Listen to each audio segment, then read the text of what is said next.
Ako po yung driver na nag-viral kahapon na may nakataling pusa na hindi ko alam kung sino ang nagtali na maaaring mga bata posibleng ang nagtali.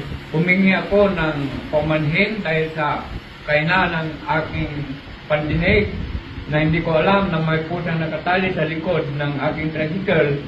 Wala akong intensyon na saktan o parusahan ang pusa. Nung may sumisigaw sa aking likuran, ay agad kong itinabi ang aking tricycle at agad kong pinakawalan ang pusa na nakatali sa aking tricycle. Inaasahan ko ang inyong pangunawa. Muli, ako po humihingi ng taus-pusong paumanhin. Maraming salamat po sa inyong pangunawa.